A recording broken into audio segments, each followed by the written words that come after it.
Sampurasun. Assalamualaikum warahmatullahi wabarakatuh. Kembali lagi nih sama anak-anak KPI. Nah, untuk hari ini kita akan belajar tentang ulumul Quran, tentang bab am dan hos.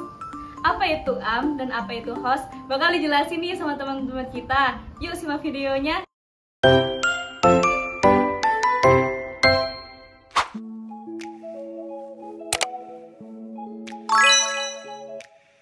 Mulai dengan lafaz am. Nah, lafaz am ini memiliki dua pengertian. Yang pertama secara bahasa dan yang kedua menurut istilah.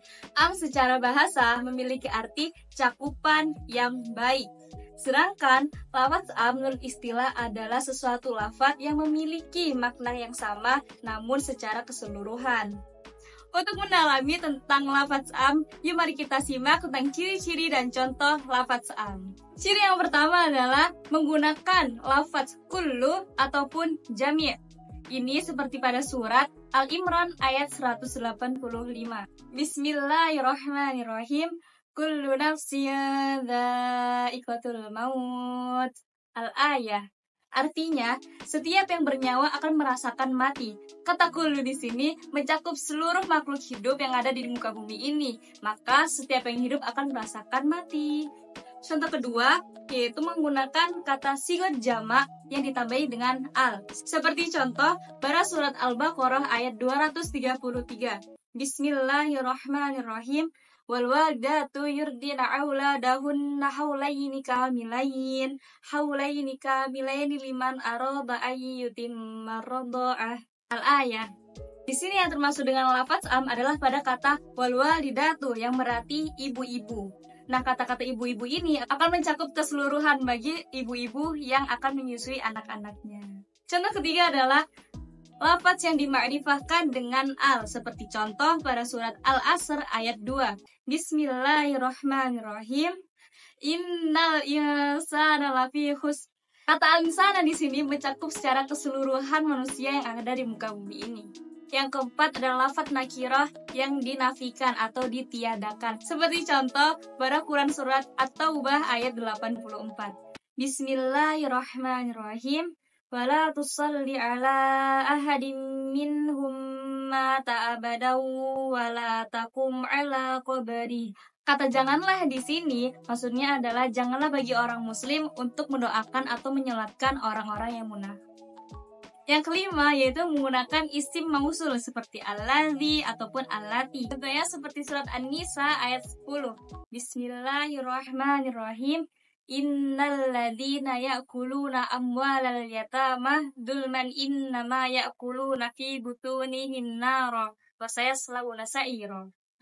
Alladzi di sini menekankan untuk orang-orang memakan harta anak yatim secara zalim. Yang terakhir yaitu yang keenam menggunakan isim syarah seperti surat Al-Baqarah ayat 158.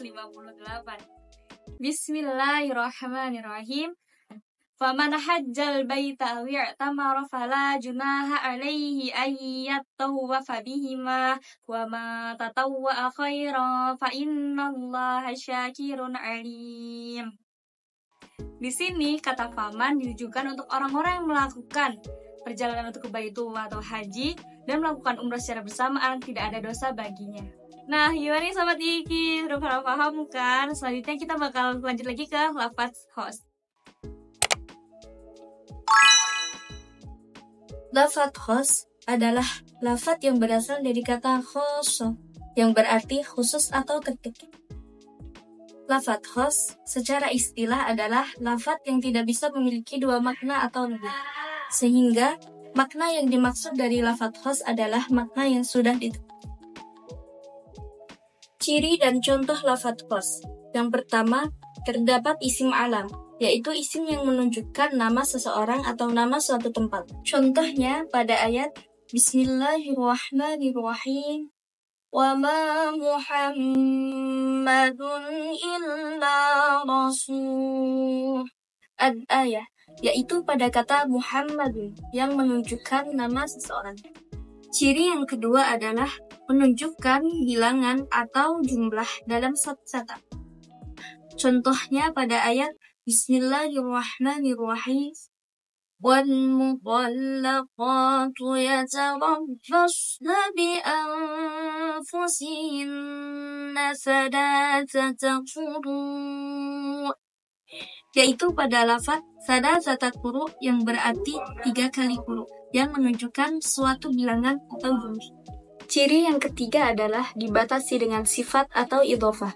Contohnya pada ayat Bismillahirrahmanirrahim. Wa man qatala mu'minan khata'an fatahriru raqabatin mu'minah, yaitu pada kata raqabatin mu'minah yang berarti hamba sahaya yang mukmin dan perempuan, yang dimana kalimat raqabatin mu'minah menunjukkan batasan sifat yang dimaksud oleh ayat tersebut.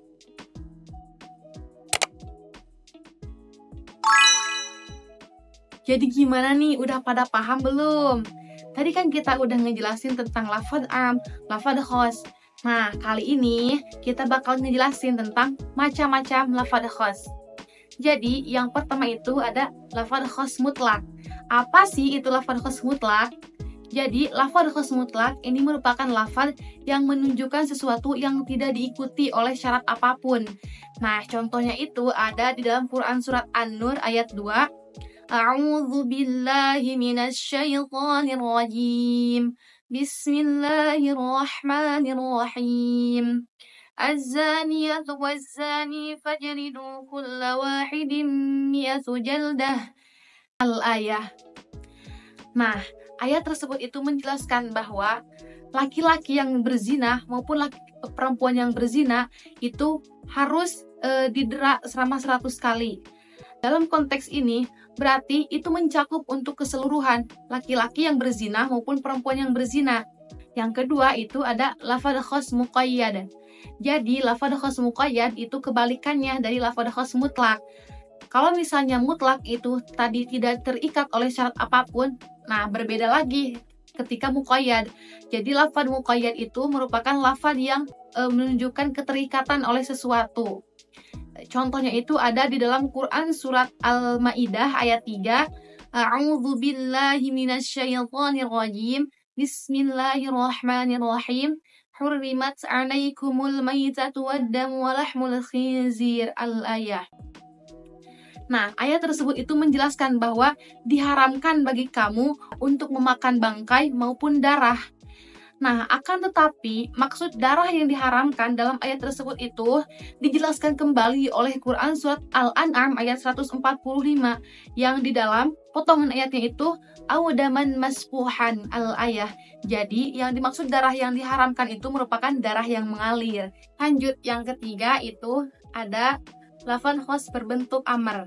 Jadi, lafadz khos berbentuk amr merupakan lafadz yang berbentuk perintah yang sifatnya itu wajib. Contohnya itu ada di dalam Quran surat Al-Maidah ayat 38. A'udzu billahi minasyaitonir rajim. Bismillahirrahmanirrahim.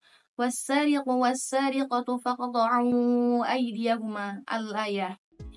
Nah, dalam ayat tersebut itu menjelaskan bahwa laki-laki yang mencuri maupun perempuan yang mencuri, potonglah tangan keduanya. Nah, perintah di sini itu bersifat wajib tanpa ada syarat apapun. Nah, yang terakhir ada lafadz khos yang berbentuk nahi. Jadi, kalau misalnya lafadz khos yang berbentuk nahi itu merupakan lafadz yang menunjukkan itu larangan yang wajib dihindari. Contohnya itu ada di dalam Quran surat Al-Baqarah ayat 221. A'udzu billahi minasyaitonir rajim. Bismillahirrahmanirrahim. Wa la tankihul musyrikati hatta yu'min. Al-ayah. Nah, ayat tersebut itu menjelaskan bahwa dan janganlah kamu menikahi wanita yang musyrik sebelum mereka beriman. Nah, larangan di sini bersifat khusus dan wajib dihindari ya, Sobat Iki, selama tidak ada syarat lain yang mengubah kepada hukum tersebut.